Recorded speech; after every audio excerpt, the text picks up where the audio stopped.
Look out, it's the Backlog Boyz. Virus detected.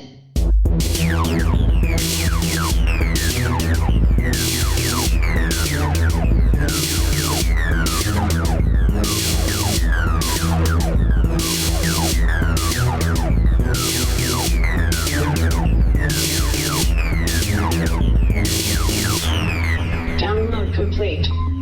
Hello and welcome to episode 6 of the Backlog Boyz podcast, ending up the Halloween month. For us is a beautiful, beautiful experience. But before we get into that, I'm one of your co-hosts, Colt, and that is Colt spelt with C-U-L-T because it is still Halloween. And we have... That's when you come in. Sorry. You said episode 6. Is This is episode 6. Is this episode 6? I thought. Yeah. I keep thinking Scorn's episode 6. Fucking me up, man. Okay. I'm Wenzel. And yeah, we're the Backlog Boyz. Going through our backlogs one game at a fucking time. Wait, hold on. This is What? not episode 6. This is episode 7.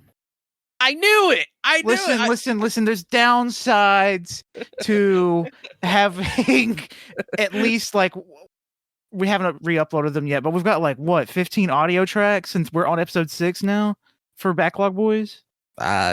No comment. Give me a break. There was a time frame we were on episode 4 point whatever for 4 episodes. Yeah, we did do that. Yeah, I was like, I could have sworn Scorn was 6 because in my head I was like 6 and Scorn. You know, they both start with an X, so 6 and Scorn.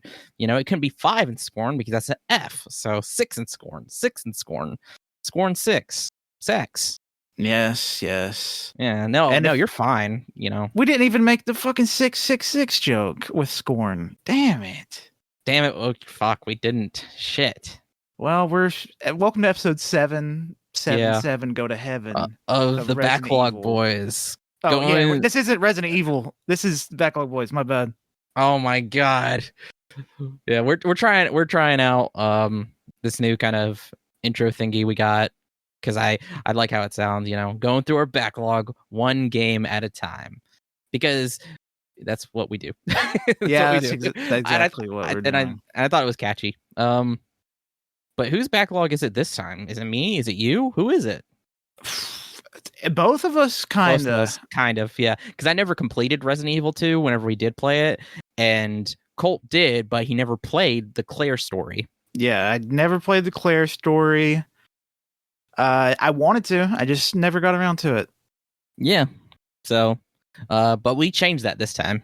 Oh yeah, we played it, and this is another game where Tanner was there with us to play it. So if we reference Tanner, that's why.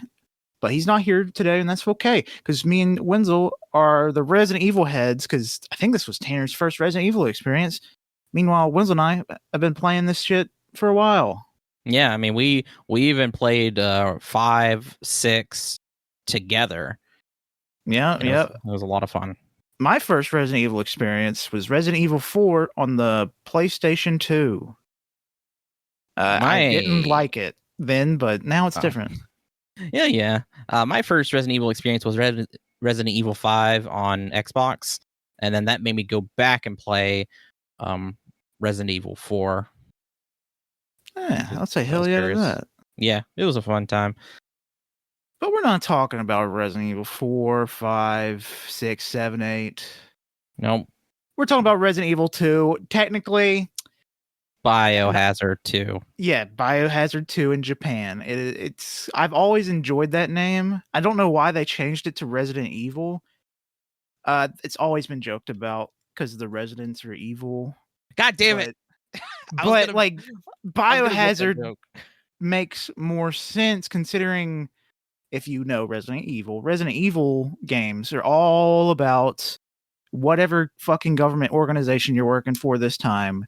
You are now going after these viruses that have infected a small area or a population of a city.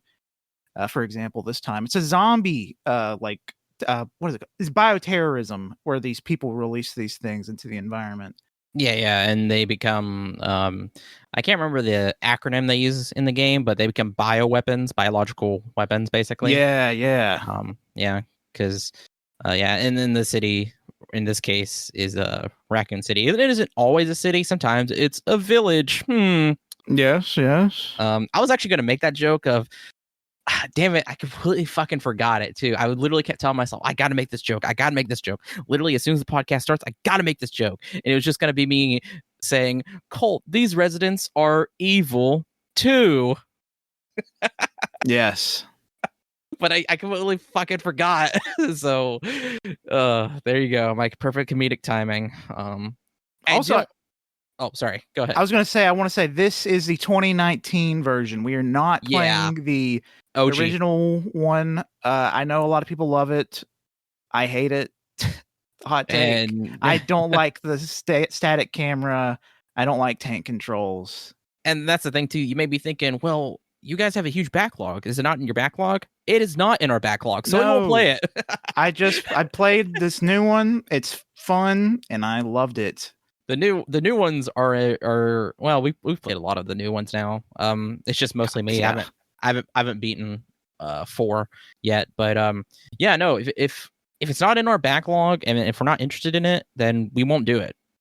Yeah, like it's that simple.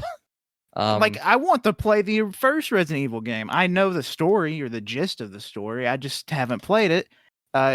Even though the remake, the new version of it that came out for the GameCube, is considered really, really good, I hate static camera and I hate the controls. I've given it like dozens of tries, but I can't get past a certain point because it's just so frustrating. Same thing with Resident Evil 0, sadly. Okay, speaking of video game talk, because we are a video game podcast, I'd like to mention I kind of pulled a Tanner last week at the time of us recording this. I kind of pulled a Tanner and I was looking on eBay to see how much GameCubes were. And GameCubes, not bad. Not too not too crazy if you're trying to buy one, but holy shit, the games themselves are insane.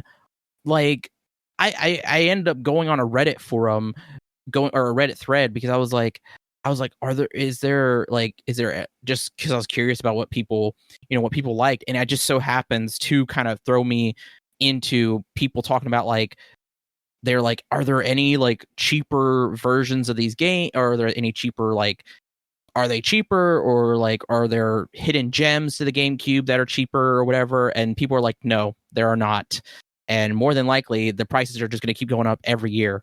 There's only a few games that you could probably get for good prices, maybe cheap, but yeah, no. It doesn't help that the generation that played that as kids are now old enough where they have well-paying jobs and they're like, fuck yeah, I'm gonna collect my childhood.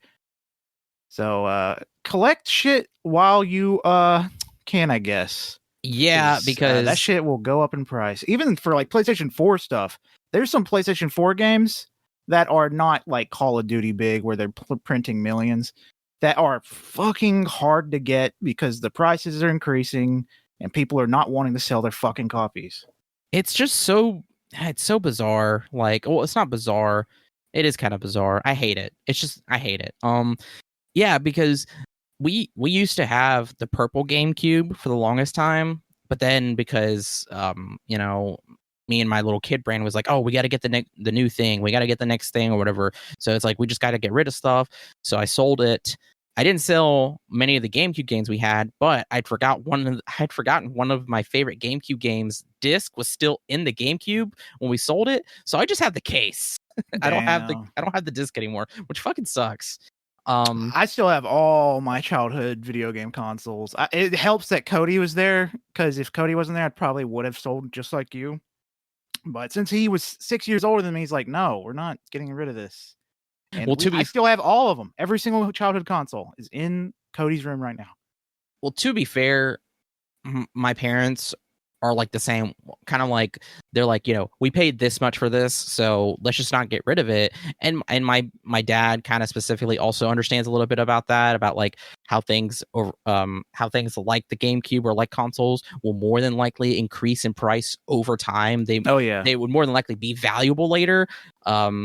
He he's still holding out for VHS tapes to be the same way, kind of. I don't know if that's gonna go that well. Kind of, but anyway, it's not gonna happen for fucking like, what is that movie where that dude's in the air vents and he's like, terrorists, get out of this building? Oh, Die Hard. Yeah, that. It's not gonna happen for those big movies.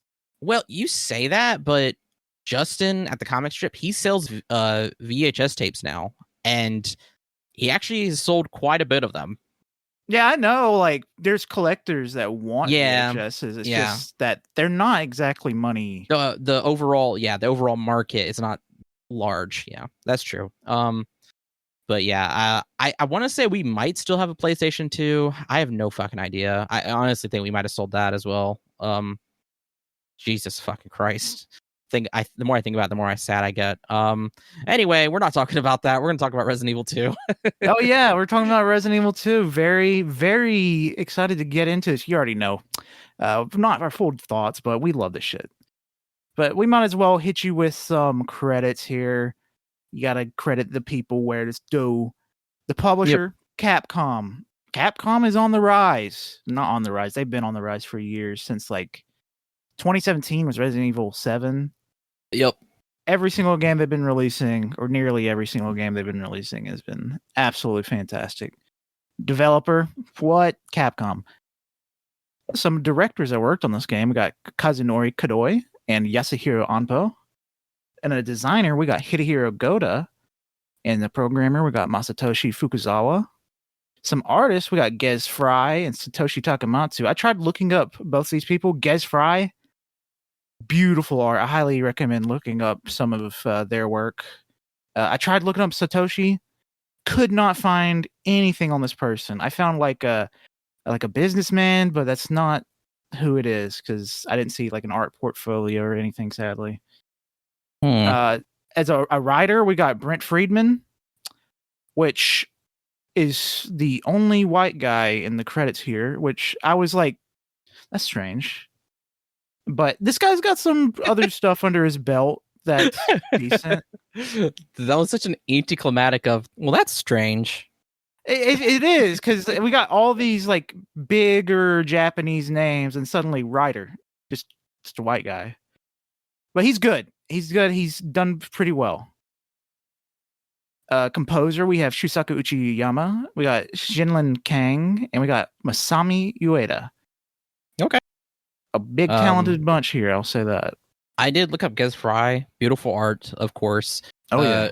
Satoshi Takamatsu, did you try looking up, like, just straight up a portfolio? No. Okay. I'll look that up later. Okay. Yeah. We're here. We're busy. Yeah, well, let's just move on. Cause you at home can look it up too. Yeah, you can. I'm gonna hit you with some synopses, a little like intro to the game, if I will. We'll hit you with more later. But right now, we have taking place 2 months after the events of Resident Evil 1.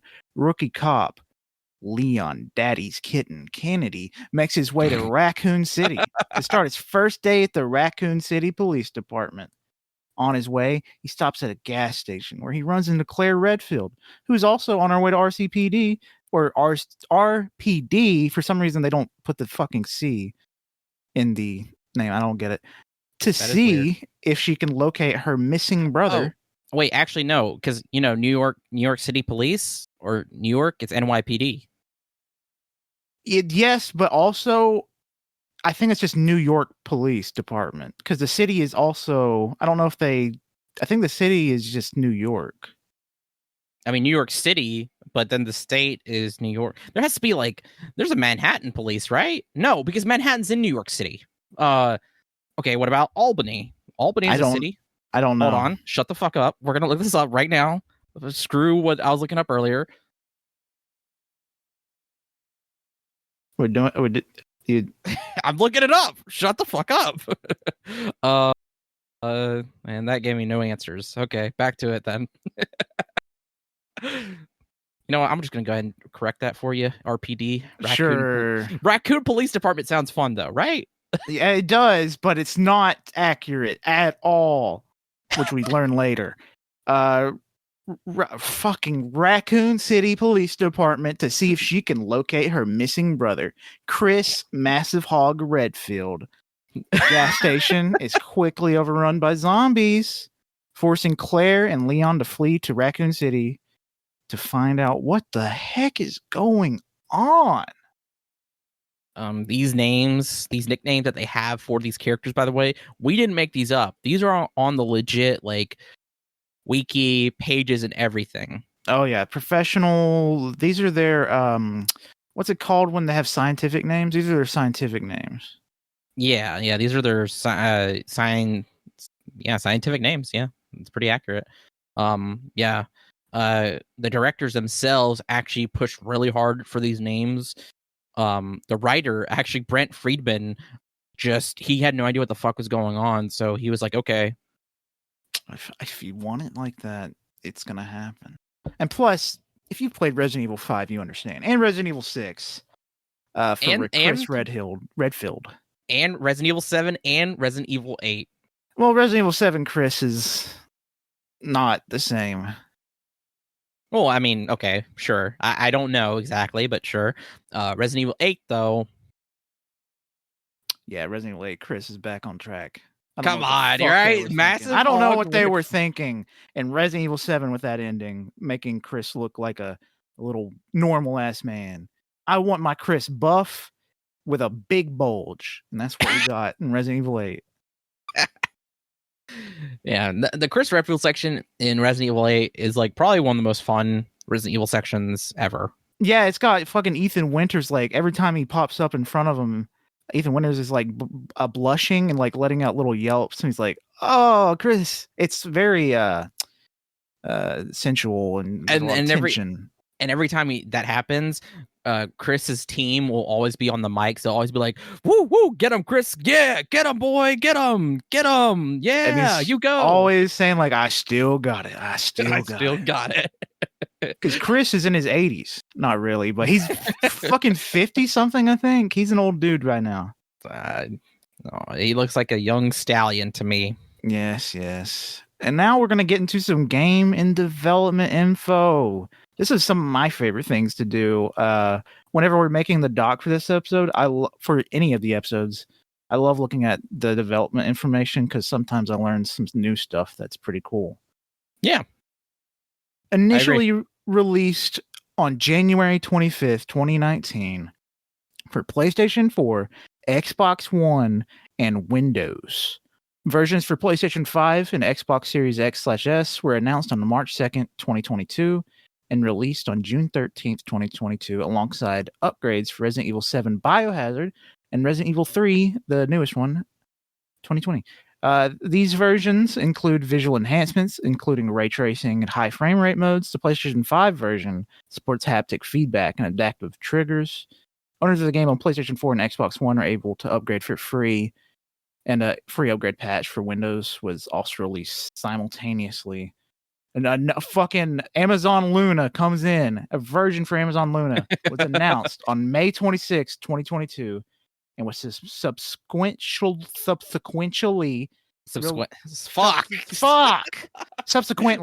released on June 9th, 2022. How the fuck did you fuck me up?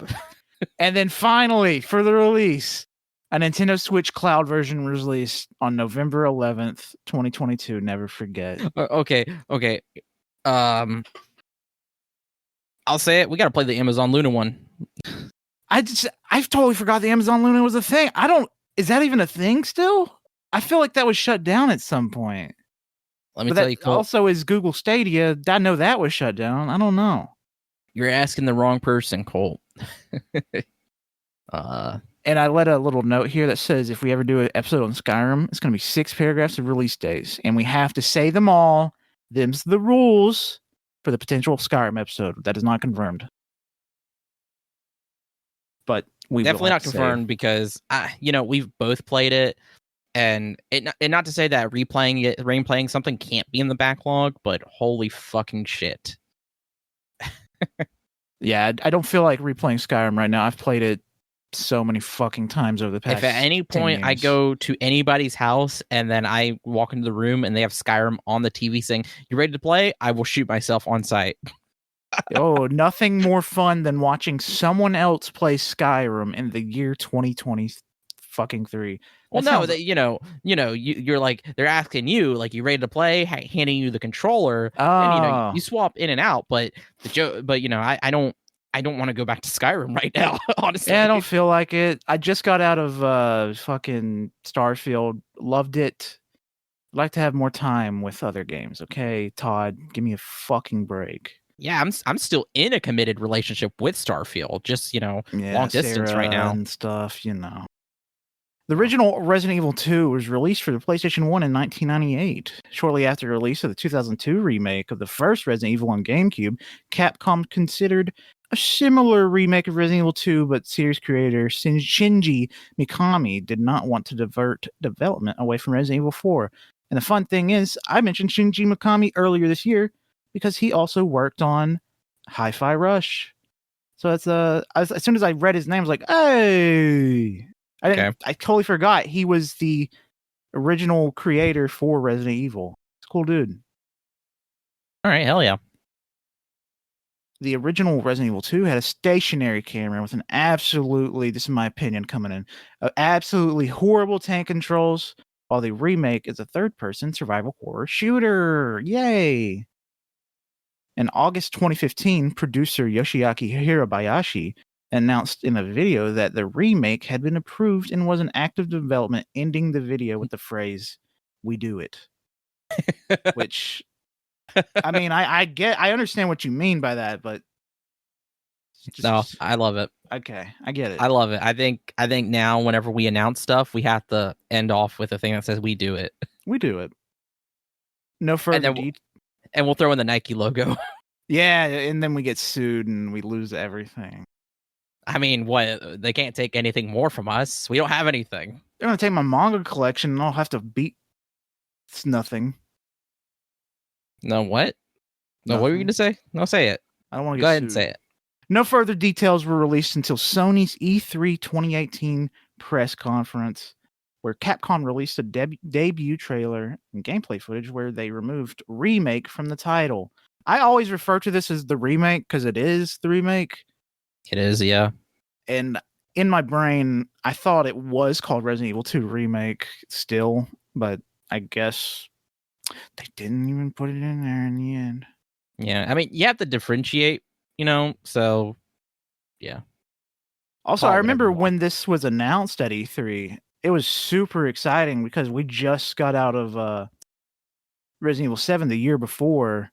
Yep. And that game was fantastic. So everyone was super excited to see what they could do with this. Yeah. Also, it was just a really good trailer where I think it was the POV of a mouse. Oh, wow. It was a POV of a mouse, and it was the cop getting attacked by the zombie in the gas station. It was pretty fun. Now, Hideki Kamiya, a recently unemployed and director of the original Resident Evil 2, said that he had pushed Capcom to create a remake for years. I put the recently unemployed thing in there because he just recently quit at Platinum Games. Yeah. And there was a video he posted where he's driving, I think, a Lamborghini, and he says, well, off to the unemployment office. Yep. office. Yeah. Baller move. Baller stuff. Very funny. To meet modern expectations, the team altered some character designs to better match the more photorealistic setting. For example, Leon no longer wears large shoulder pads, which were added to distinguish his original low polygon model. Ada's red dress was dropped in favor of a trench coat with sunglasses for similar reasons, which they did bring back, but it's on fucking PlayStation 4 and 5, so it looks not polygony. Yeah. Even though they wanted to make a modern, accessible game, they focused on horror over action, trying to preserve a claustrophobic feel, and I'm thankful for that. Yeah, same. The game uses the Resident Evil engine, which is the same engine used for Resident Evil 7 Biohazard, which this engine has been used in every single Resident Evil game since, and non-Resident Evil games. I think it was used in Monster Hunter as well. It's a great engine. I fucking love this thing. Yeah, it's a V8, bunch of pistons. It's really good gas mileage. Incredible engine. Very pretty. Is that a good joke for everybody? You can laugh. Thanks. It's okay.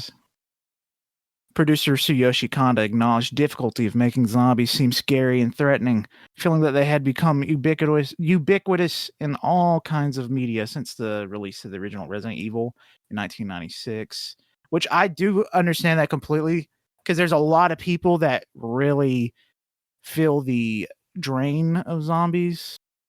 Now, I've never felt that. I always love zombies, but I understand the people thinking like, okay, more zombies. Yeah, Colt's a real big Walking Dead head, so I want to be, but it's not that good. I don't know. Millions of fans would beg to differ. I enjoyed the first two. By removing millions of fans would beg to differ. By removing the fixed camera angles, the team had to find different ways to conceal enemies using elements such as room layout, lighting, and smoke. Yeah, they fucking did. Hiding these little bitches. The new camera system also affected the sound design, as it no longer made sense for sound to come from a fixed source.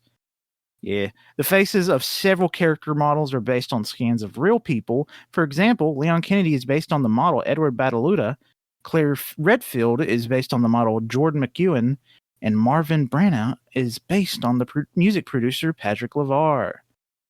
And now I'm getting into some information that wasn't on the wiki, but I did remember reading about, sadly. On a sad note, Edward Bataluta has distanced himself from the Resident Evil fandom after receiving harassment from people objectifying him and making fun of his Romanian accent, making memes of the way he speaks. After 4 years of harassment, he spoke up in the comments on fan pages, telling them to delete the fan pages, and he didn't want to have fan pages. And it's also important to note that these pages were dedicated to him and not the character Leon Kennedy. They were just being weird, like posting pictures of him saying, like, I want to. They were being very bad. They were being very bad people. And he has since privated his Instagram account and has little to no social media. It's just very, very sad. Because he initially had a bunch of Resident Evil information and screenshots and promotional stuff on his accounts, but he removed them at some point due to the harassment. Dang. That's not the last time. If we get to Resident Evil 4 sometime, that will happen. We got Lily Gao, that was the new voice for Ada Wong in Resident Evil 4. It's not the same kind of harassment, but it's more racist. It's sad. Oh, Jesus. Okay. Yeah. Anyways, sadly, moving on. The English language voices were recast. Nick Apostolides voices Leon, Stephanie Panicello, Claire, and Jolene Anderson voicing Ada, replacing Matthew Mercer, Allison Court, and Courtney Taylor, respectively. No, say it. Courtney. You can say I always think that says Courtney. Same. That's what I think too. Every time. Respectively, due to Capcom's decision to use non-union voice actors. Non-union voice cast also provided the performance capture. When I read that, I was like, what? What is that? What's going on there? That's strange. And I looked into it, and there's really not much information on it. It just says, like, I think it's Allison Court said, like, a tweet explaining this, and then Matthew Mercer said, yeah, I just haven't received a call back. That's so strange. That's very sus. Yeah. A demo for the game, known as the one-shot demo, was released on January 11th, 2019. The demo ended after 30 minutes and does not allow repeat playthroughs. However, the same demo was re-released as the RPD demo and does allow repeat playthroughs. Very unique demo. It reminds me of the PlayStation Plus program on PS3 where you used to download like the whole game, but you could only play it for like an hour or so. But never again unless you bought it. Oh, wow. Just a strange demo idea, but I like it. because you get the whole game for 30 minutes. But that's it. No more. Yep. So don't try to come back. Nope. At launch, there were 5 DLC costumes for Leon and Claire at $2.99 a piece. There were also 3 variants of the Samurai Edge handgun based on the models used by Chris, Jill, and Wesker in the first Resident Evil game at $1.99 each. For the final launch DLC, they added the original game soundtrack swap for $2.99. Yay, DLCs. On February 15th, 2019, Capcom released the original models for Leon and Claire from the 1998 release as free DLC. A third bonus mode, the Ghost Survivors, was also added to the game, featuring 4 bonus missions: No Time to Mourn, Runaway, and No Way Out. The fourth one was like Mercenary mode or something like that, I think. But the mode centers around side characters who die in the main story and depicts alternate non-canon scenarios where they survive. I didn't realize that's what those were. So I've never played those. I want to check them out at some point because they seem neat. No Time to Mourn features the gun shop owner Robert Kendo, who commits suicide after putting down his infected daughter. Runaway, Catherine Warren, the mayor's daughter, who is normally murdered by Chief Irons. And Forgotten Soldier, Ghost, a special ops agent who survives G's assault. Require the player reach a destination as they make their way through waves of special enemies, while No Way Out, Sheriff Daniel Cortini, who is normally killed by the zombie at the beginning of the game, which is unlocked after completing the other 3 missions, requires the player to defeat a wave of 100 zombies inside the gas station from the beginning of the game. That's the other mode that I was thinking of, the fourth one. Yeah. We didn't play any of these, just a heads up. I want to try them out now because they seem super interesting, especially the Kendo one. I want to see that. I know it's non-canon, but it's really, really neat. Yeah. So I know we didn't say at the top of the show, but should mention spoilers, by the way. Yeah, I don't know why you're here. Don't want spoilers. Spoilers for the story. We'll get into that later, but just quick mention of that. So next up, we have reception here, about how the game was received after its release. So following its E3 2018 showing, Resident Evil 2 won the Best of Show award at the 2018 Game Critic Awards. The one-shot demo received over 4.7 million downloads worldwide. So there's that. That shows you how popular that was, at least, that type of model. Resident Evil 2 received universal acclaim for the PlayStation 4 and Xbox One versions, and generally favorable reviews for the Windows version from critics, according to review aggregator Metacritic, sitting at a current 91 out of 100 for PS4, 93 out of 100 for Xbox One, and 89 out of 100 for PC. Ben Reeves of Game Informer wrote that Resident Evil 2 not only looks great, it plays well, and it forces you into a series of dark encounters that are a total rush. The Daily Completely Telegraph's... agree with that, by the way. Oh, yeah, absolutely. There's the encounters in this game. There's one in particular that'll make you shit your pants for the entire thing. Yeah. I think it made everybody shit their pants, even the ones who weren't playing directly. Oh, yeah, because I was playing, and I was like, all right, I'm going to hand the controller off. Because Colt fucking knew. He knew. And, of course, who does he give it to? Me. Yeah. Of course, I have to deal with the stressful shit. All right. The Daily Telegraph's Tom Hoggins described the game as a thrilling return to the legacy of the 1998 original. I agree. Most of the reviews bring up the same point, being that the game does a great job at respecting and refreshing the classic survival horror formula. Resident Evil 2 was nominated for Game of the Year at the Game Awards 2019, where it was defeated by Sekiro Shadows Die Twice. Which is completely understandable. It's FromSoft. It's hard to beat them. They are masters of their work. Yeah, I do have my complaints about Sekiro, but, Sekiro's a good game, so I understand. Yeah. So now we're going to go into sales, how the game did. During the first week of sales, the game shipped 3 million copies. By the end of the first month, it had sold over 4 million copies on console and 1 million on Windows. Wow, so that means that everybody who downloaded the demo more than likely bought a copy. That's crazy. This game was fucking huge when it came out. And the funny thing is, I didn't even buy it in the first month because I was fucking doing other things. but I Yeah. eventually got it like a month and a half later. So I'm curious about what the final number could be.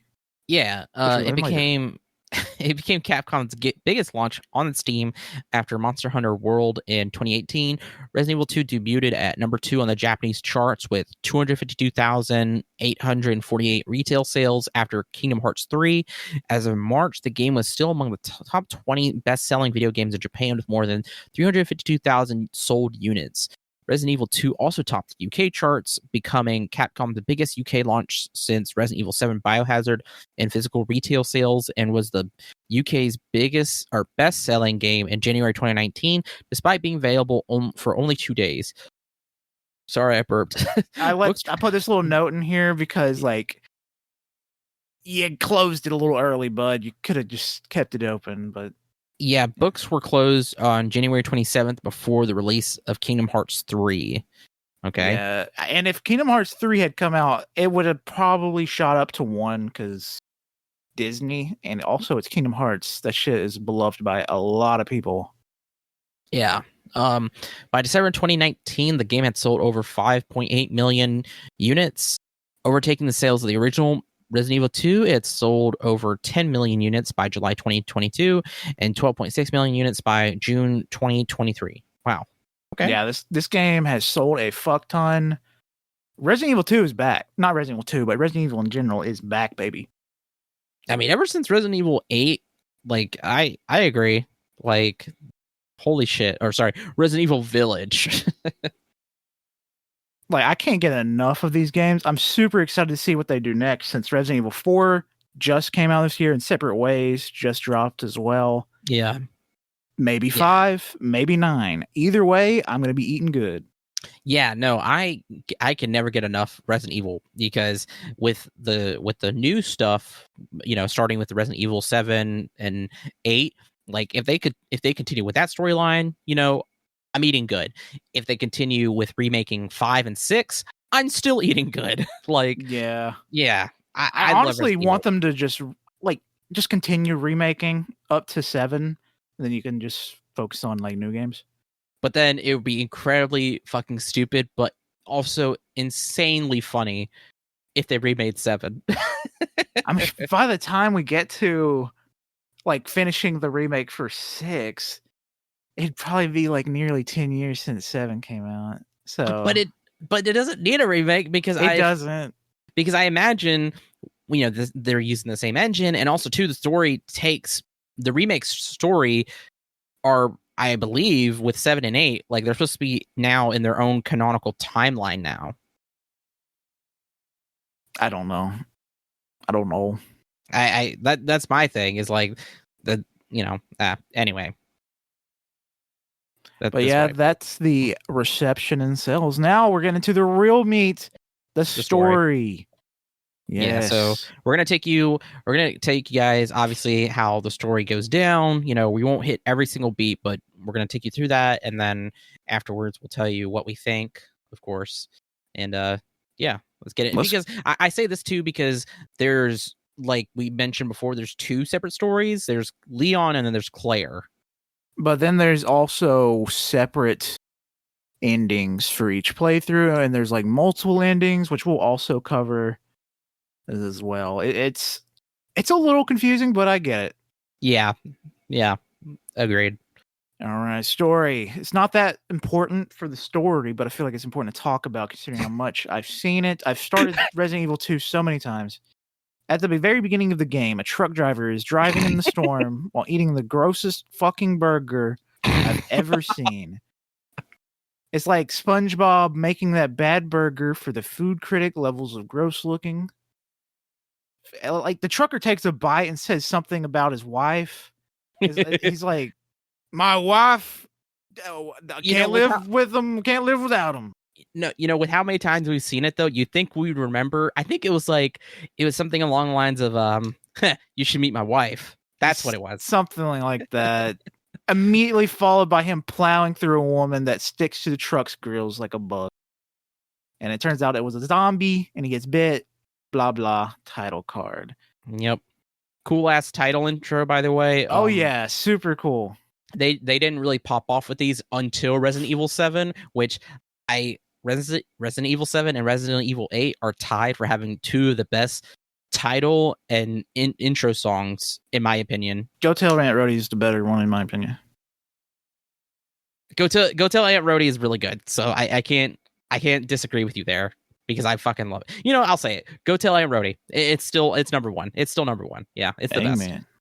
I made that conclusion right now. Yeah. That fucking burger though.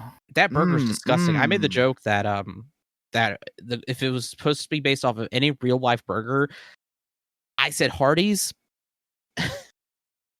Yeah, I mean, I'd never eaten Hardy, or I have like a very long time ago, but I haven't eaten it recent enough to know what they look like. But I can picture them looking like that. But the thing is that burger meat is thick, and I recently saw a Hardee's burger. I forgot that Hardee's burgers are actually pretty fucking flat. So I don't know what burger that could be besides like. When I think of thick burgers, I think of Cookout, I think of Five Guys, and I think of oh god, there's a third. I think of like steakhouse burgers. Yeah, maybe he just grilled it in his truck. He's one of those freaks. That's not a freak thing to do. That's a normal thing to do, actually. I've seen grill it in your truck? Yeah, you can have your own little like camp stove and make your own food, so you don't have to be paying for food every night on the road. It's pretty common. Yeah. I mean, I know some trucks have microwaves, so yeah. Yeah. Okay. Sure. Sounds like a fire hazard, but okay. It is, but that's fine. They got little homes in there. I don't know if you've seen the inside of some of these trucks. Dude, it's nice. It's so nice. We talked about this before. It's so nice. Like, the thing is probably like, obviously, like, you don't want to be living out of your truck or anything. No. But like, with what they do to make it like homey and just so like, we mentioned claustrophobia before, but like if it's like really homey and nice and compact and just, I don't know, I just get a good feeling. It just feels nice. Yeah. I mean, as long as I got curtains up so nobody can look in and watch me sleeping or something, I'm happy. Absolutely. Yep, I agree. Also, I bumped my mic. I'm sorry about that. Oh my god, lock him up. All right. Now to get into the real meat story, the meat story of all. On the night of September 28th, 1998, 2 months after the events of Resident Evil, rookie police officer Kennedy makes his way towards Raccoon City to start his first shift at the police department. At a gas station on city outskirts, he meets Claire Redfield, is looking for her missing brother. Told you this already. The gas station overrun by zombies, as well as the rest of Raccoon City, after a strain of the T virus was carried into the city water supply. You're not aware of this at the beginning of the game. Like, if you're the player, you've never played Resident Evil 2 before, you don't know this. If you watched the Resident Evil movies, you would know. Yeah. If you consumed media that talked about it and told you that happened, then you know. That's just an obvious thing I'm stating. The two reached the Raccoon City Police Department, but as separated when a truck driver, the burger pervert, crashes the vehicle, absolutely wrecking whoever you choose to play. Yeah, that's right. For your little comment earlier, I'm going to fuck up your moment. The two reached the Raccoon City Police Department, but are separated when a truck driver, this is the burger pervert, crashes his vehicle, absolutely wrecking whoever you choose to play. Because depending on who you pick, one of you gets slammed against a car by the explosion. It's pretty sick. Yeah, I want to say Leon's is way worse than Claire's. I feel like Claire's was worse. Maybe, I can't remember now. I feel like Leon's was so much more violent. Whenever he got fucking slammed against the car. I blame the burger pervert. I do. I blame the burger pervert as well. The pair discovered the station is overrun by zombies, and Leon encounters a bitten Lieutenant Marvin Branagh, who holds information about a secret passage out of the station. Branagh later succumbs to his bite and turns, but that's a little bit later. The player character eventually finds the underground passage by running around the station collecting medallions that fit in this very specific pedestal in the middle of the police station. And to get the medallions, you had to read this little book that Branagh gives you, Marvin gives you, and you have to put these certain little pattern puzzles in these statues to get these little medallions. Who the Yep. fuck designed this police department? We find out later. But it's such a convoluted way. Just put a fucking book on a shelf and let me pull on it and that passage open. It's incredible. Yeah. It's fucking something. Also, another thing that's important to note, the first little section of this game is basically the same thing for both characters. Yeah. Up to Oh, a certain yeah. point. Up to a certain point. Yep. Shortly after entering the passage, you get attacked by mutated Umbrella Corporation leading scientist William Birkin, where you have to fight his stank ass. That is another thing that happens in the game, because at the top of the screen it shows objective. It says fight stank ass, and that's what you had to do. Yeah, you don't know it's William Birkin though. No. I'm trying to think. Sorry, I'm trying to think of like, because I know for portions with William Birkin and Mr. X, like there's a little bit of a deviation, but that might not be till later, I believe. Yeah. Okay. All right. And it's inside the parking garage. Leon is attacked by zombie dogs, but is saved by Ada Wong, the most beautiful woman in the game. Or the It's not most a beautiful. She's not a bit. Beautiful. She's lady. gorgeous. Oh my god. You should play Resident Evil 4. I've fallen hard for I've fallen hard for a lot of fictional characters. So yeah, you should play Resident Evil 4 remake, because good fucking god, they put jiggle physics on every part of her body. Why do they do that? I'm not necessarily complaining, but like, it's just so fucking funny. Yeah, why did they do that? Okay. Ada claims to be an FBI agent sent to retrieve the G virus, the gangster virus, the virus responsible for mutating Birkin, which he developed with his wife and co-worker Annette. She hopes to retrieve a sample of the G virus to incriminate Umbrella. Wait, earlier we said the T virus infected the city. Was it the T virus or was it the G virus? The T virus is from Resident Evil 1. Because the T virus originates from the mansion. Then I think it's like I can't remember exact, because I haven't played Resident Evil 1. I've only fucking watched videos for it. But isn't in this remake there's a reference to the T virus because we find it? I think so. They're still working on it. They talk about how they're working on it because I think it's the G virus that infects the city, not the T virus. Because the mansion is like right on the outskirts of Raccoon City, so they are connected in a way. So they both places are related. It's been so long since I've seen anything story-wise for Resident Evil 1, so I can't really remember that well. But that's why there's zombies in the area, because in the water supply, that's right. It's somehow injected at the mansion into the water supply. Where was I? What, do you have the correct information then, bitch? No, this is your project, so I don't know why. Then why are you asking questions, asking like a little bitch? That's right. Oh, I'm sorry. I didn't know it was bad to ask questions. My bad. Oh my gosh. Lock them up, government. No questions. Claire finds paperwork confirming her brother had left Raccoon City weeks prior to investigate Umbrella elsewhere. And eventually she runs into Sherry, a young girl and the daughter of William and Annette. Okay, you say that he goes to investigate Umbrella elsewhere, but in the game, it literally says, oh, Chris is on vacation. Yeah, it does say that. But in reality, he's going to Resident Evil Code in Africa. Not Africa. No, he's in Europe. He's in Europe, yeah. Because he had like left for like, he had been gone for like 4 weeks, basically a month already, which is like, how the fuck wouldn't you know that? But then also too, we thought it's the 90s, so I mean, maybe like communication is not as great. Yeah, Europe, they didn't have cell phones or telephones. Well, he could have literally sent her a letter before leaving. He's too busy because he just got out of a mansion full of fucking zombies. Oh, true that.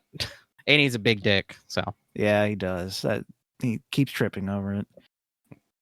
Leon discovers reporter Ben Bertolucci in the holding cell, imprisoned by corrupt police chief and serial killer Brian Irons for investigating Umbrella. As Ben tries to convince Leon to release him, he's killed by the tyrant, Mr. X, which is a monster created by the T-virus. Leon attempts to leave the station, but is attacked by the tyrant and saved again by Ada. Mr. X is what we were talking about earlier as the pants shitting guy. Because this dude makes you shit your pants. Yeah, because there's like whole sections where there'll be sections where Mr. X just won't be there, but then once he's introduced, even if you outrun him, even if you get so fucking far away from him, because of story reasons and cutscenes, he'll always be teleported to where you're at or near you. So yeah, you'll be having to do important shit, and Mr. X will be right there ready to grab you and beat the ever loving fucking shit out of you. Yeah, he punches with all the power he can. He goes all in on those fucking punches, and he stomps everywhere, so you know exactly where he is when you he's hear nearby. him. You hear him through the fucking walls. It is so anxiety inducing. This is one of the things I hated. It's a good mechanic because it does its job, but it's one of the things I hated about this, and I hate about Resident Evil 3 because it stresses me out. Yeah, honestly, I feel like Resident Evil 2 is more scary than 3. Resident Evil 2 is more scary. This scared me more than Resident Evil 3, honestly. Yeah. Leon and Ada meet Annette in the sewers where she belongs before she forces them to pursue her in the underground Umbrella lab. Nest, unwilling to give up the G-virus sample. You'll never be gangster. The two kiss as they descend in the nest. Oh, you skipped like 2 sections here. Oh shit, that's my bad. After Leon is saved by Ada, they discover gun salesman Robert Kendo and his infected daughter Emma inside his gun shop.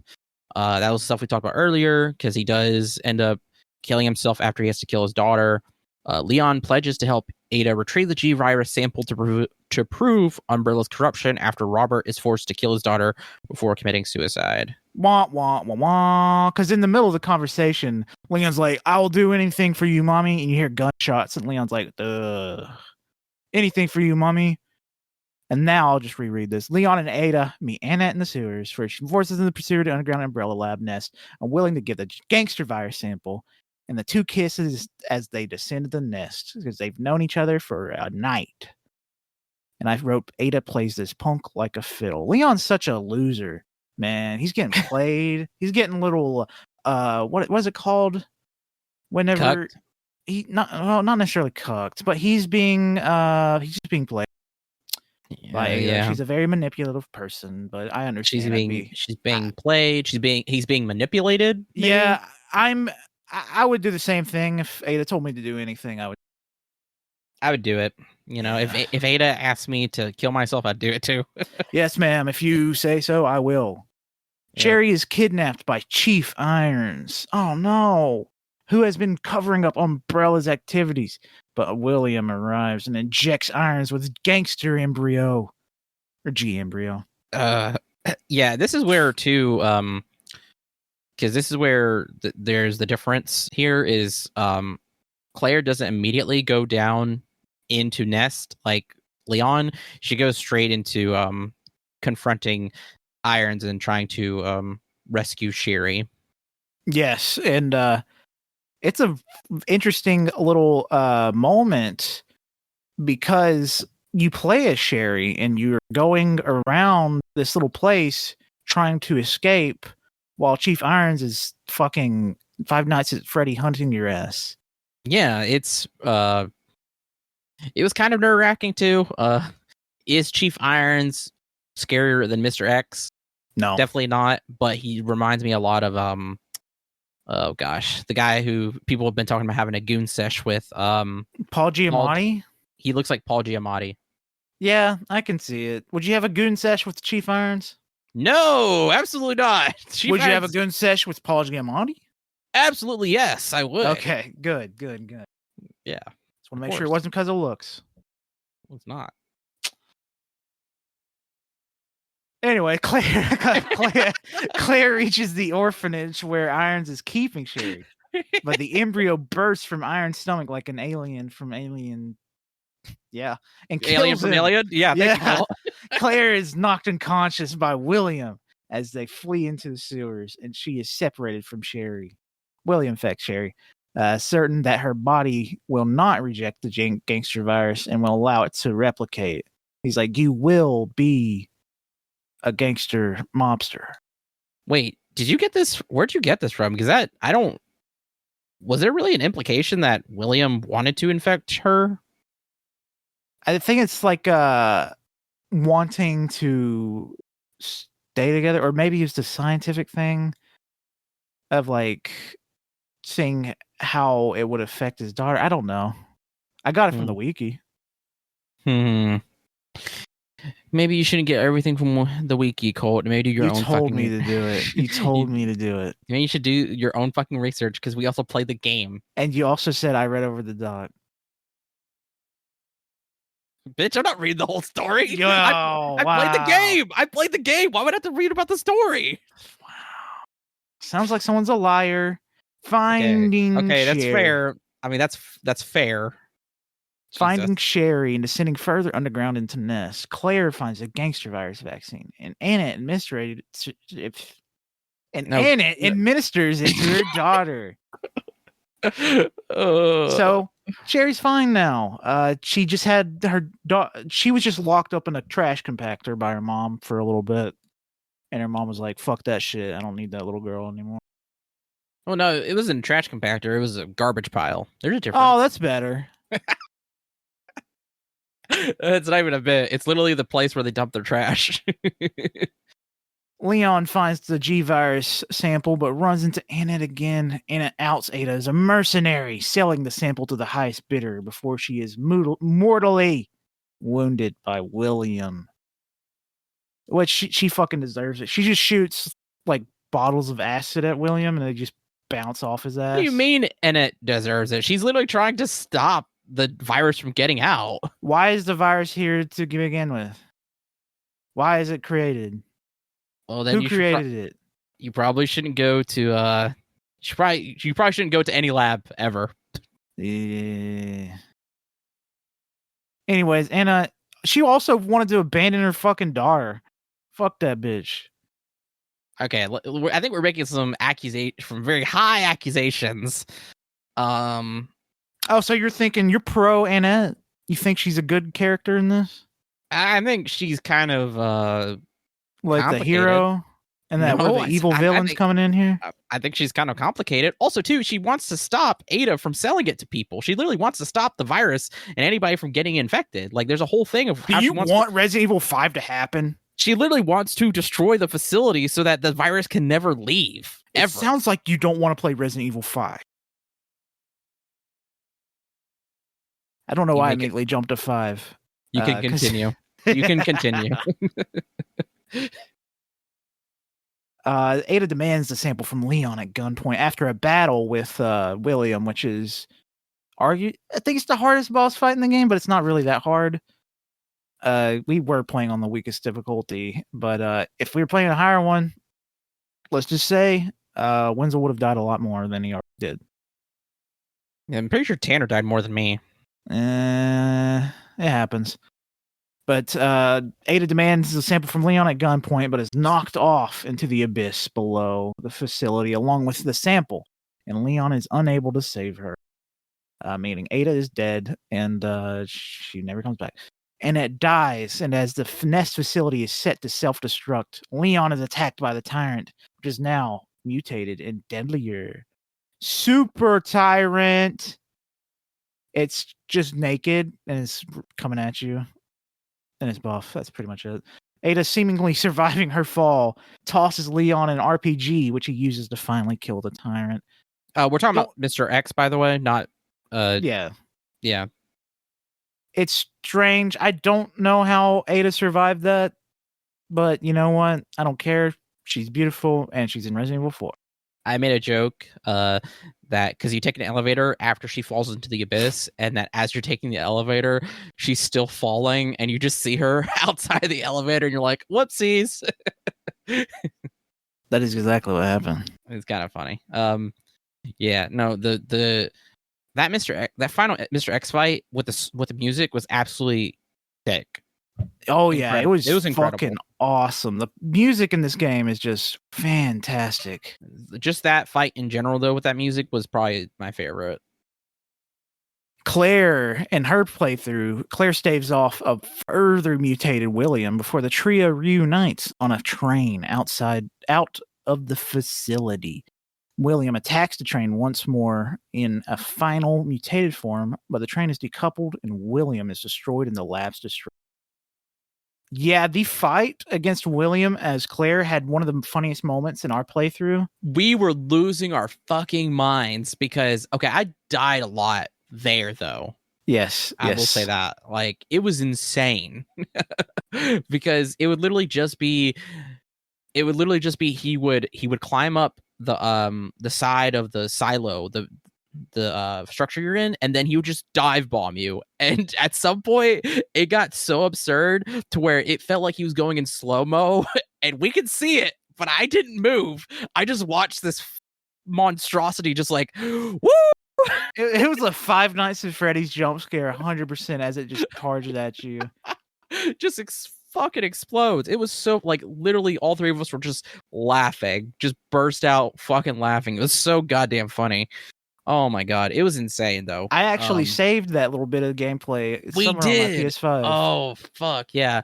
And now you may be wondering what happens to Mr. X and Claire's playthrough. So there's a certain point where you're with Sherry, I believe, and Mr. X is about to attack you, Claire and Sherry, but then William, her father, comes in and just slices through Mr. X and kills him. So you never see him. It was fucking brutal as shit. It was and awesome. Also fucked up because he was like easily defeated. So easy, like it's insane. It's just kind of funny too, because like basically Mr. X is solely for Leon, and William Birkin is solely like Claire. Basically, they're tyrants. Yeah, I think that's pretty cool though. Yeah, and the next morning, Leon, Claire, and Sherry emerge far outside the confines of Raccoon City and into safety. Leon and Claire vow to continue their fight against the evil Umbrella Corporation. Should mention too, when that happens, Claire and Leon are thinking, how is the rest of the world? Did it ever spread beyond Raccoon City or whatever? So they see a truck coming and they're like, hey, like stop or whatever. The truck driver passes by and flips them off. So society is still going on. Yup. I think it's a very good bit. Yup. And then the story picks up in Resident Evil 3, which is technically not necessarily, I mean, it is a sequel, but it takes place at the exact same time in Raccoon City. Yep. But you're playing as Jill. Yep. Very cool. It's just happening simultaneously. Yup. And that is the end of Resident Evil 2. Yep. So that's it. Podcast over. Goodbye. Yup. But I fucking love this game. This is one of my favorite Resident Evil games. It's not my favorite anymore because I've played some very fucking good ones. I will say Resident Evil 8 turned into my favorite Resident Evil game. And then Resident Evil 4 Remake is currently my favorite Resident Evil game just because it's so fucking good and the quality that went into it. Yeah. But we're here for Resident Evil 2. This game all around is fantastic. Its story is like, it's not necessarily, it is its weakest part. I will say that when it comes to Resident Evil games, the story is like, for me personally, the weakest part, but that doesn't saying it's bad. It's just that I feel like the horror, the designs, the gameplay itself is just that good. In my opinion, at least. What about you? So in terms of story, I think it's fine because it's very much a cut and dry kind of like, you get there, you have to figure a way to stop this, and then you want to stop it. There's a love interest. You want to do everything she fucking says, basically, and then you want to still kind of like, you still get your final boss moment, and that's not necessarily a bad thing either. It feels like a really good blockbuster action movie, and I say really good too because, like you said, Colt, I mean, the gameplay, the monsters, the designs, the puzzle solving, the backtracking, it's just all like makes up for it, and that's where I'm kind of hesitant to say the story is the weakest part, because that all kind of like it all kind of feeds into that, where like it's not so much that like all these like are bigger than that. It's just one of the small, it's just a small cog in everything that makes this game work, I guess, if that's a good way to say it. Well, maybe that isn't a good way to say it. I'm not too sure. It's not altogether. It's a really good package. And I mean, Resident Evil is always like something that I always look back to when it comes to monster designs and horror, because I mean, hell, like it even spawned a movie series that while it isn't the best, and most faithful adaptation to Resident Evil, it's still just, I think it captures just what kind of Resident Evil is, and being this kind of the over the top crazy just horror shooter. And in almost a way too, it could feel like even like one of those in a way like an arcade shooter almost, but I'm glad it's not, because then more time and effort can be put into it as it is. And yeah, I just had a great time. It's just so fun. I mean, the characters are like, they're for how seemingly silly they can come off, they're like, they're pretty enjoyable, likable characters, I would say, along with the voice actors. And I mean, the environment, I mean, the like, because I say backtracking, and I know for some people that might be a bad thing, but I think for the purposes of the puzzles and everything, I think it's more rewarding. I like, it makes you have to go back. It makes you have to see things that you wouldn't normally see, or that like, wow, they could be, triggered by you doing that. I think it all works in the favor of like giving more to look forward to and to be more rewarding doing that. Also, I think it's a great idea, like the way they introduced Mr. X by you get the first 2.5 hours of exploring the police station, where you're mapping it out in your head and like literally mapping it out in the game, where you're learning where everything is. So when Mr. X shows up, you kind of know where most of the stuff is, so you don't get your ass fucking beat up in a corner because you forgot. You don't know where you're going. And you should always, if you didn't pick it up, you should always have a map. That always helps as well. I would say their map layout is a little confusing. Not too much, but it is a little confusing. It gets better, I will say, in Resident Evil 4. I love the mapping, and it does, because I hate how they will show stuff on the map that you can only access if you're Claire. I think that's fucking stupid. Yeah, that is strange.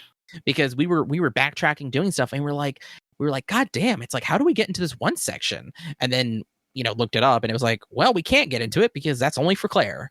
And she's like, okay. There's one key that is available to each person that the other person can't get. It's very strange. Resident Evil 2 Remake, also the gore in it is brutal. God, it's so disgusting, and I love it. They did a very good job, because I mean, literally you can shoot off people's arms and legs, and like it might take a few bullets, or like depending on the angles, whatever, it changes a little bit. It's pretty smart. And I will say, one of the things I don't love, and I still think it's bullshit, but I've accepted it as a Resident Evil thing, is that it can take anywhere from 2 bullets to 50 bullets to make a zombie's head explode. Yeah, but like that's the point.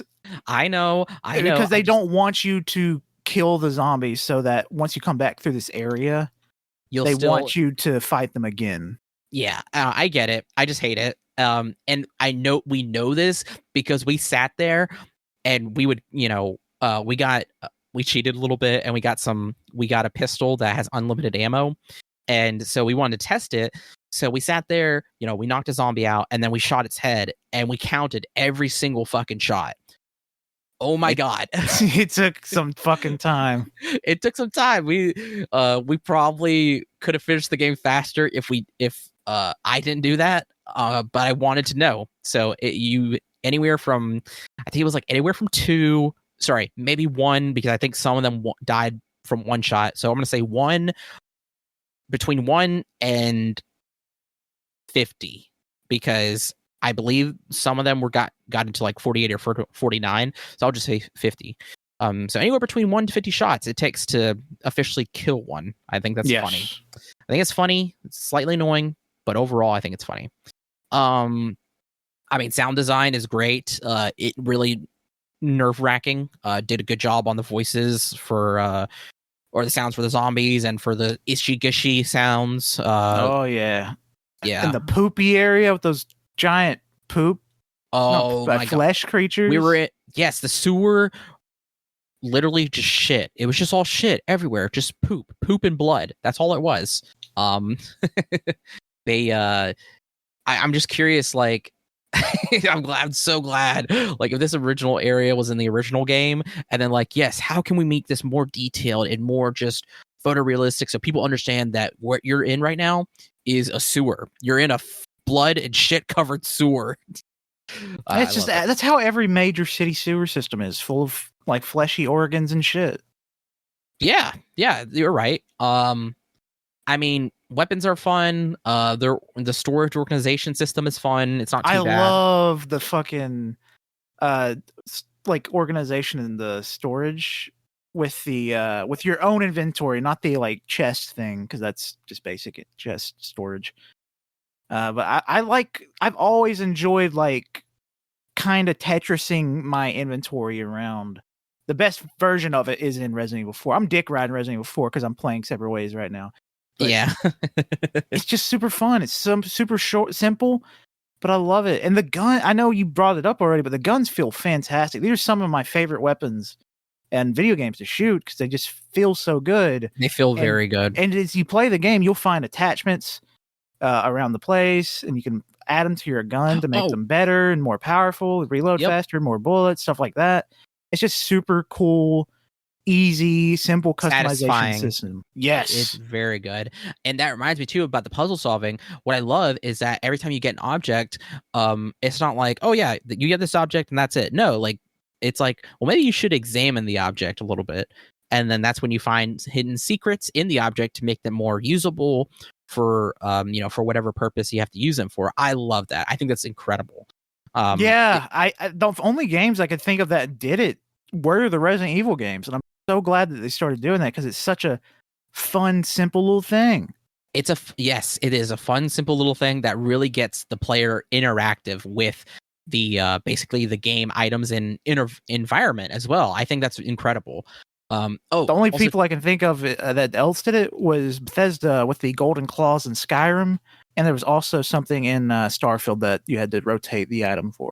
It's super cool. Yeah. Okay. Yeah. All right. I forget that you have the examine option in those games. Also, too, there's like slightly cool like environmental destruction as well. Like one of the doors, if you shoot enough times, I mean, there will be actual bullet holes with light pouring through if you turn on the lights. Gosh. I'm trying to think. William Birkin's design specifically is like one of the most iconic, I think, with that big giant eye shoulder. Really cool. I always love that. You can tell they liked it enough when they first made the game in the 90s because they brought it back in Resident Evil 3. Yep. Oh gosh. What else can I say about it? It was a fun experience playing with two other people, and like we passed the controller. I think it's a little fun kind of group sesh to play with. And I mean the stories too, like both Claire and Leon's, I mean they're pretty much the same, just different. I do think it's funny that Marvin is more like coworker like to you, Leon, whereas for Claire he's very sweet and more sensitive to her. I think that's funny. Yeah, because to Leon he's like, you stupid fuck, just go, you piece of shit. And get with the fuck Claire, out of here. He's like, please leave. He's like, baby girl. Hurt you. He's like, baby girl, you got to get out of here. Grabs her cheek, is like slowly stroking it. But with Leon, he's like, get the fuck out. Get out. He's like, before you go, though, can I see you shirtless? Please. Please. Leon has so many goddamn moles. Like Yeah. they really went all in on the photorealism here. Yeah, that's really all I have to say about it. It's a solid game. Like that claustrophobic stuff earlier. Like, I mean, they did a really good job. I'm glad they did away with the stationary camera. Because they were still able to have it be scary, have it be claustrophobic, have it be dark, have it be very intimidating. God, I remember the first time we played it. I think we played it on stream.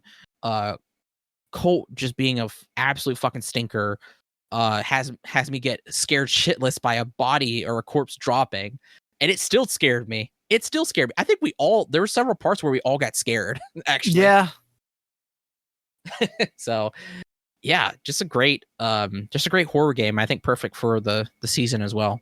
Also, don't forget liquors. Liquors are fucking horrifying. Oh wow, yeah, liquors are horrifying. They are annoying. Yeah, that's pretty much it when it comes to Resident Evil 2. For me, this game is fan-fucking-tastic. I love it so much. I even re-downloaded Resident Revelations and Revelations 2 because I've never played Revelations 2, but it's been forever since I played Revelations. I'm going back and playing some of these old games. They're just that good. I love Resident Evil. I love Resident Evil. Gosh, I wish we could have gotten it in our research of why they named it Resident Evil for the West. I think it was some reasoning with like Biohazard. I don't know. I don't know exactly. It's just a strange name change, if you ask me. Wait, maybe I can look it up real quick. Hold on. Why? I just put in why name Resident Evil. Why Resident Evil, not Biohazard? Okay. Oh, okay. Here it is. There was a company-wide contest was held to see who could come up with a new name for the series' U.S. debut. Eventually, Capcom chose the name Resident Evil, a pun on the fact that the first game took place inside a mansion, and the series has gone by 2 different names ever since. It's literally because the resident in the mansion was evil. Fuck, that was the bit then. Fuck. That's a good joke. That is good. I like that. I love that. Wow. And Resident Evil's such an iconic name now. Like, everyone knows it. Yeah, the thing is like I think Biohazard and Resident Evil are very good names for both of them. Yes. They're both very good names. I don't know. They're just so good. So wow, that's incredible. Yeah, Resident Evil 2 is still very much a dark, stressful, fun action horror shooter. And it does, I think, it does more than celebrating the legacy that was the original Resident Evil 2. It goes beyond it. So yeah, I agree fully. Now comes the fun rating part. I got my score. And I got my score. It hasn't changed since I first played it back in 2019. It's the exact same score I had for it then, and it's the exact same score I have now. Who want to go first? I'll go first. Okay. So since I finally played through it, both stories, it's been probably a month since we've played it. I've been sitting on this score, and I still believe in the score. I think it's a great game. I went with a 9 out of 10.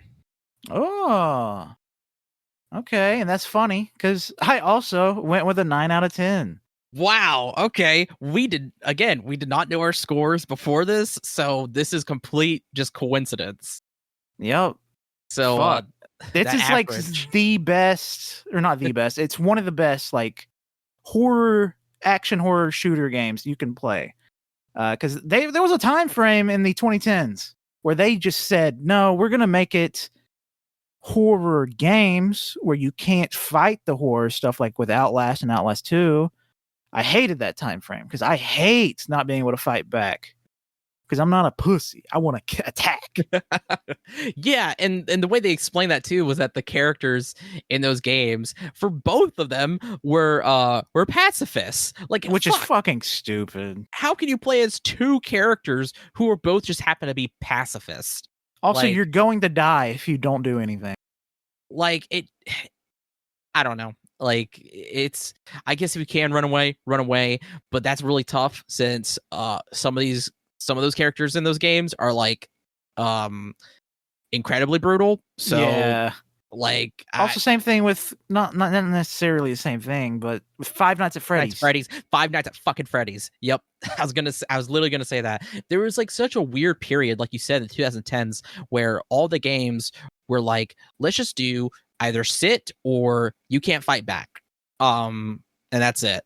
And you know, there's still some games that are like that, where they're strictly survival, no fighting or anything, and they're probably good, or they're probably well done or unique, and that's okay. But I have no interest in playing them.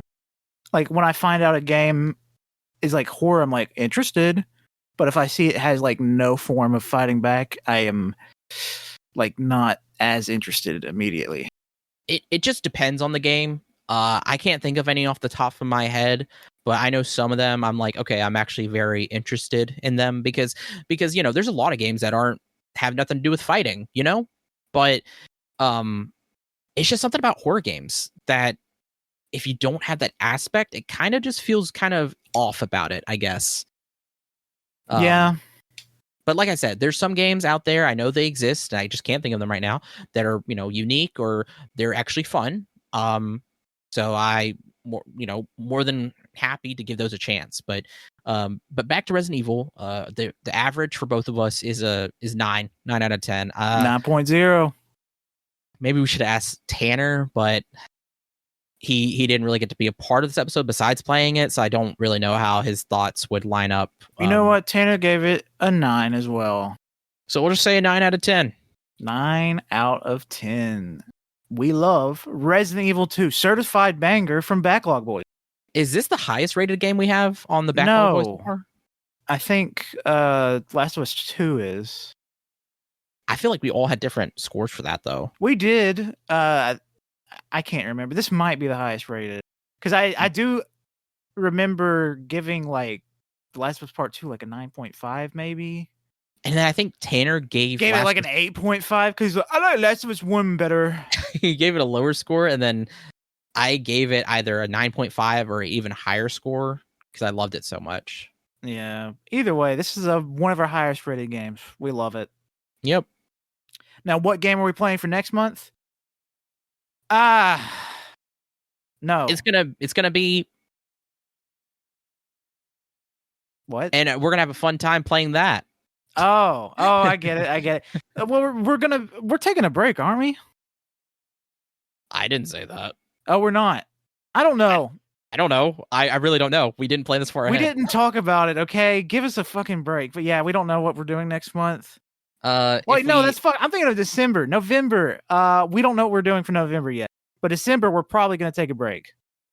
Probably, because we're going to be prepping for the stuff that we're going to be doing in January. Yes, yes. We'll figure out what we're doing for November. We'll tell you on the mid-month episode that we do in November. Yeah, because a lot of stuff's going to happen. Yeah, we'll let you know. I guess let's get into plugs. Plug it in. All right. So, give me just a second. Somebody was calling me. Oh my gosh! Do they not know you're recording? No, they actually don't. So okay, this comes out on the week of the 25th, or this releases on the 25th. So, the most recent episode that we released for AYCH was the foreign horror episode. Go listen to that. I'm sure it's really good because we did watch some good movies for that as well. Some fun movies. Yes. So go listen to that. You can follow us on Twitter at Backlog Boyz Pod with a Z. You can listen to us on SoundCloud, Spotify, Apple Podcasts, Google Podcasts, and Overcast. We're on the main feed, by the way. We're not on AYCH Extra anymore. We're on the main AYCH feed. That's where all of our episodes are going to go up from now on. We ran into a kerfuffle with our episodes on the Extra, so yeah, we're going to be re-uploading the backlog from there over the coming months. So currently they will be back. Currently, you can listen to Uncharted, I believe, on the Extra feed, right? No, it was the first one we uploaded on the main feed. No, I'm talking about on the Extra feed. No, is not Uncharted not still up there? It's not Uncharted. It's a mid-month episode. It's like 4.99 points something. Oh, okay. Anyway, you can listen to one of those. Scorn is on the main feed though. So yes. Go listen to our Scorn episode. That was an interesting talk. Yeah, and then yeah, you can we'll have to be re-uploading all those episodes. But gosh, why can't I think of anything else for Backlog Boys? Yeah, so this basically, I think, concludes spooky season for us as well. Yes. Happy Halloween. I hope you enjoy it. I know this comes out before Halloween, but you know, happy Halloween. You can follow All You Can Hear, AYCH Podcast. You can follow us on Twitter at AYCH Podcast. They're available on I say we're the same. We're available again on Spotify, SoundCloud, Apple Podcasts, Google Podcasts, Overcast, everywhere more than likely.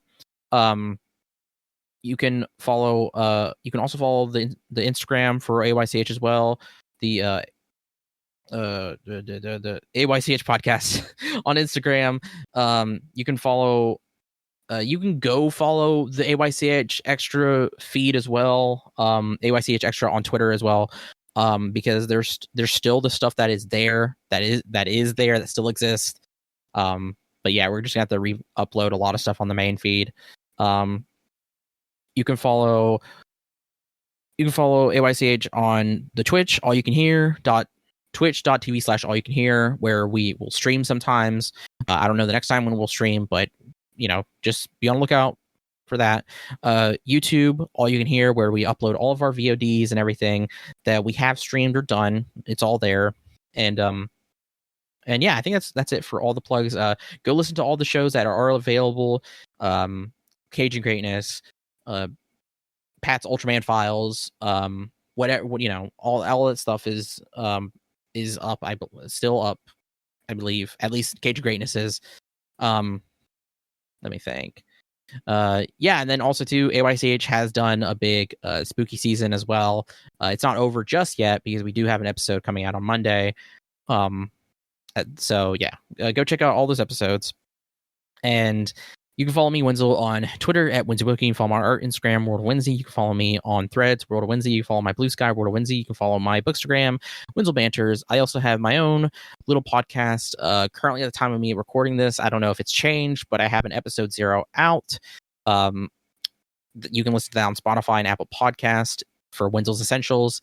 I do plan to do the rest of those episodes that I had originally said or planned. It's just when they come out they will come out when they come out. And then go to my link tree for links for everything, including my Goodreads and my Letterboxd as well. And thank you for listening. My name is Colt. Follow me on Twitter at ColtD00 and follow me on Blue Sky at ColtD99. Give yourself a pat on the back for listening, and also go play Resident Evil, because that's exactly what I'm going to do after this. I'm going to go play Resident Evil 4 Separate Ways. Out now. Not sponsored. This cap is calm. Amen. End it.